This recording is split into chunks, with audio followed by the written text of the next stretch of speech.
Olá, alunos do Vem Diploma! Nós estamos aqui hoje para a nossa segunda aula de Ciências da Natureza e suas tecnologias. E a aula de hoje nós vamos estar trazendo a importância da tecnologia no mundo contemporâneo. Aí vamos mudar, né? Olá, alunos do Vem Diploma! Então nós vamos começar a nossa aula de número 2. Vai falar um pouquinho da importância do papel da tecnologia no mundo contemporâneo. Então para isso nós vamos falar um pouquinho sobre a revolução tecnológica. Nós começamos essa aula dando um exemplo, né, em preto e branco, como eram as coisas no passado, como era a comunicação, uma coisa mais formal, como as pessoas assistiam, né, de repente o programa de TV aí em preto e branco. Mas aconteceu uma revolução tecnológica. Ela teve início lá no século XX com a invenção do computador, do fax, da engenharia genética, da engenharia celular, né, e dentre outras revoluções aí descobertas. Essa revolução entrou pelas indústrias. Essa revolução ela começou no processo quando a indústria começou a botar as máquinas para fazer o papel do homem. Aí se você parar para pensar, quantos objetos você tem na sua casa hoje que há 10, 15, 20 anos atrás você não tinha? Dá uma olhadinha aí ao seu redor aí que eu tenho certeza que você vai encontrar objetos que alguns anos atrás nem existia. Né? Tenho certeza disso. Temos também, né, aquele exemplo de coisas que existiam e que hoje não existe mais. Por exemplo, a máquina de escrever. Hoje as pessoas não querem mais usar a máquina, né, digitar. Antigamente existia aquele cursinho de datilografia, hoje não existe mais. A tecnologia nos alcançou. A tecnologia chegou até nós, graças a Deus, né? Essa revolução tecnológica, ela está associada a essas grandes transformações da história moderna. Mais ou menos por volta de 1760 ocorreram grandes mudanças econômicas e sociais no mundo. E aí veio as máquinas a vapor, né? Quem não lembra aí, quem nunca viu um filme, uma cena daquela Maria Fumaça, aquele trem, por exemplo, passando, né, soltando as fumaças, aquela coisa bem antiga. E aí no século seguinte, nós tivemos o início das máquinas elétricas. Olha aí a evolução. Não foi rápido, como eu disse na primeira aula. Passou um tempo, precisou de toda uma técnica, de toda um período de estudo, de análise para poder dar início a essa evolução. Vou trazer uma ilustração para vocês entenderem mais ou menos. Você imagina você estar numa ilha com cerca de mais alguns habitantes, mais uns 10, 15 habitantes mais ou menos, e aí você tem que pescar um peixe por dia. Você levava 12 horas, metade de um dia, para poder conseguir um peixe. E você depende desse peixe para poder se alimentar e sobreviver, desse um único peixe. Então você acordou hoje, passou 12 horas trabalhando, pegou o seu peixe, levou para casa, fez lá assado. No dia seguinte a mesma coisa. Esse é o seu meio de sobrevivência. E de repente você pensa, e se eu ficar doente? O que eu vou fazer? Eu não vou poder pescar esse peixe, nesse um dia eu vou ficar com fome. Então você foi, cortou o peixe, só usou o peixe pela metade, para não ir trabalhar no dia seguinte, e ficou em casa pensando em algo que você poderia fazer para melhorar, para poder pescar de repente mais de um peixe. Daí você teve a brilhante ideia de fazer uma vara de pescar. Então em 12 horas de trabalho de pesca, você já não pescou só um peixe, você já pescou 3 peixes. E aí você foi fazendo, os outros pescadores gostaram da ideia e começaram a encomendar com você a vara para poder pescar. Agora você já não depende mais de pescar o peixe, mas sim da troca, né? Porque você vendia a vara por peixe e eles te davam peixe como pagamento. E aí, de repente, todo mundo começou a ter sua varinha, trazia 3, 4, 5 peixes para casa por dia, mas teve um grande problema.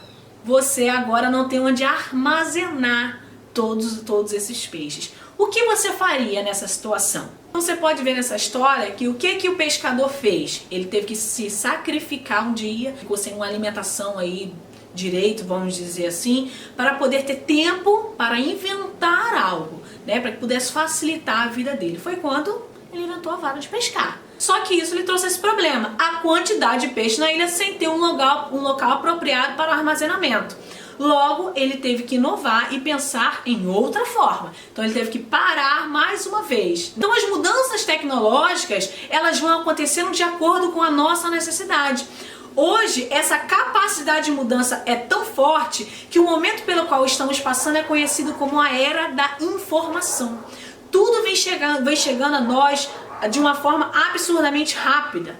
Antigamente as pessoas morriam, passavam o carro anunciando o sepultamento. E hoje em dia você na internet você tem acesso a tudo. Eu estava numa loja agora, acabei de descobrir um cantor famoso que morreu. Quer dizer, eu nem precisei procurar, a informação chegou até mim e eu não fui em lugar nenhum atrás dela. Eu estava fazendo uma outra coisa e essa informação chegou até mim. Estamos vivendo essa era da informação. Queria que você também procurasse agora com seus pais, seus tios, né, as pessoas mais antigas e perguntasse, ele fizesse uma pesquisa. Como é que vocês se comunicavam com pessoas de outros estados? Hoje a gente vai na internet, hoje a gente vai no YouTube, hoje a gente vai no Google, no WhatsApp e a gente tem esse contato com as outras pessoas, né, de outros países, mas antigamente não era assim. Então pergunte aí para seus pais, seus tios, alguém bem antigo, para te mostrar, faça essa pesquisa de como eles se comunicavam lá na década de 70, 80 mais ou menos. Hoje a utilização de robôs nas linhas de montagem das indústrias aumentou absurdamente, espantosamente. Mas por quê? Para quê? Para atender ao aumento rápido do consumidor. Hoje a gente quer as coisas na hora. Hoje a gente quer as coisas rápido. Hoje a gente não quer esperar nenhum lanche, a gente quer passar no fast food para ser mais rápido, para poder ir embora, porque a gente não tem tempo. Nosso tempo hoje é muito precioso, então ninguém quer esperar, as pessoas querem resolver aquilo dali logo e ir para casa. Isso foi bom? Até certo ponto sim. O grande problema hoje, nosso grande desafio é o meio ambiente, a preservação do meio ambiente, né? A qualidade de vida das pessoas. Antigamente as pessoas saíam do campo para vir para a cidade atrás de emprego, atrás de uma qualidade de vida. Hoje as pessoas estão saindo da cidade para o campo atrás da mesma qualidade de vida. Porque hoje a cidade está muito perigosa, muita poluição, poluição sonora, poluição visual, coisa que no campo não tem. Então hoje as pessoas estão procurando isso. Então com o aumento da produção, teve o aumento do consumo. Com o aumento do consumo, teve o aumento do lixo e da poluição. E aí hoje nós temos essa grande variedade, como eu digo, né, de doenças de pele, de doenças que antigamente não existiam. Agora a gente vai falar um pouquinho sobre os meios de comunicação. O rádio é sem dúvida um meio de comunicação de maior alcance no nosso país. O número que a gente vê quando a gente vai sintonizar lá o rádio, né, hoje é mais digital, mas antigamente você tinha um botãozinho, ficava lá rodando, né? O número que a gente está ali tentando sintonizar indica a frequência de onda transmitida pela emissora que a identifica. A frequência é uma grandeza física aplicável em diversas situações. Por exemplo, uma frequência cardíaca de um adulto, de um ser humano, né, de um homem adulto, é entre 60 e 70 batimentos por minuto. A frequência da rotação de um certo motor de um automóvel, por exemplo, é de 1000 rotações por minuto, conhecido lá como 1000 RPM. Então, o beija-flor, por exemplo, quando ele está lá paradinho batendo as asinhas dele, ele bate as asas uma frequência de 60 vezes por segundo. É muito rápido, mas é uma frequência. Já parou para pensar o que acontece para você assistir, por exemplo, um telejornal? Você está sentado na sua casa, lá no seu sofá, e você está assistindo o seu jornal lá para saber as notícias. Mas como que acontece? Como que aquela imagem, aquele som chega até você? Vamos lá para os estúdios, por exemplo.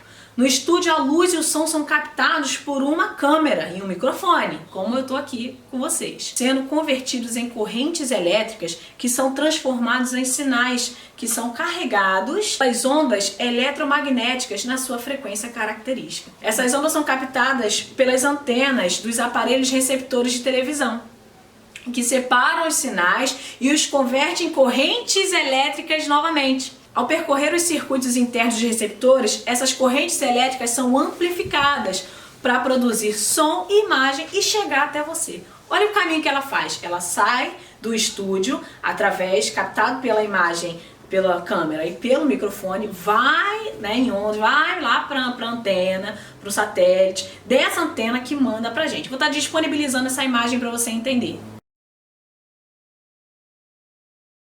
Outro exemplo clássico que nós temos na nossa casa, o micro-ondas. Se você pegar, por exemplo, um pedaço de pão, botar no micro-ondas e um copo de água e botar lá 40 segundos, qual vai esquentar primeiro? Olha essa imagem aí.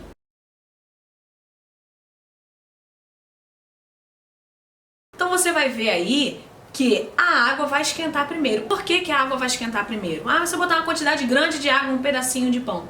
Por conta das moléculas partículas que tem ali. A micro-onda do forno, ela é uma onda de frequência contínua, ela é a mesma. Diferente, por exemplo, do coração, dos batimentos cardíacos, que fica em torno de 60 e 70 por minuto. Não tem um valor fixo, padrão, sempre o mesmo. Ele sempre está oscilando. A do micro-ondas não. Ela é uma só, ela é reta, ela é contínua. Essa onda faz com que as moléculas de água dentro do alimento se agitem. E essa agitação é transferida para as demais partículas que contêm os alimentos, aumentando assim a sua temperatura. Bom, essa é a primeira parte da aula 2, tá? Estou dividindo para ficar mais fácil para vocês entenderem. Eu agora vou passar alguns exercícios referentes a essa aula, ok? Então vamos para as perguntas. A primeira pergunta é: o que é frequência? A segunda pergunta: a que a revolução tecnológica está associada? E a terceira pergunta: por que houve o aumento da utilização de robôs nas linhas de montagem das indústrias? Com isso, qual é o nosso maior desafio hoje? Vou dar um tempinho, dá um pause aí no vídeo, você responde, depois você volta para saber das respostas. Então, o que é a frequência? A frequência é a grandeza física aplicável em diversas situações, né? Citei o exemplo do batimento cardíaco, citei o exemplo do motor do carro, citei o exemplo do beija-flor. Então, ela está ligada aí, ó, a várias situações. Dei o exemplo na saúde, dei o exemplo na máquina, no carro e dei o exemplo na natureza. Então, para vocês entenderem um pouquinho sobre o que é a frequência. A segunda questão é: a que a revolução tecnológica está associada? Ela está associada às grandes transformações da história, os grandes acontecimentos, né? Como eu citei o exemplo da grande mudança, da mudança que houve econômica no mundo, todas as transformações que estão acontecendo na indústria, com a máquina, né, a vapor, depois veio as máquinas elétricas, né? Então toda essa transformação está associada à tecnologia. Tá, vamos para a pergunta número 3. Por que houve o aumento da utilização de robôs nas linhas de montagem das indústrias? Com isso, qual é o nosso maior desafio hoje? Então a resposta número 3 é: para atender ao nosso consumo, para atender à grande produção do consumo de nós, da gente, do ser humano. Então por isso que houve essa grande utilização de robôs. Por exemplo, hoje, em algumas cirurgias estão sendo utilizados robôs. Por quê? Porque aí você programa ele para cortar a cabeça, por exemplo, 5 milímetros, para ser bem preciso, para ser bem exato. Então estão utilizando os robôs para fazer esse tipo de cirurgia para não acontecer erros. E com isso, qual é o nosso grande desafio hoje? O nosso grande desafio é proteger o meio ambiente. O nosso grande desafio é a produção absurda do lixo que temos hoje. Existe um documentário chamado A Origem das Coisas. É um documentário que vem te mostrando e te falando por que a gente compra, o que nos leva a comprar, o que a gente faz, como que a gente faz. E o nível, assim, a quantidade de lixo que estamos produzindo hoje é assustadora. Se você reparar, mesmo na sua casa, se você parar para pensar um dia e ver a quantidade de lixo de uma única casa, é muito grande, né? Então é isso, espero que vocês tenham gostado dessa nossa segunda aula, tá? Comenta aí, vai colocando aí nos comentários as dúvidas, que na medida do possível a gente vai respondendo, a gente vai aí falando, tirando as dúvidas, tá bom? Muito obrigada, deixa o seu curtir, não esquece de compartilhar esse vídeo e se inscrever no canal. Um abraço!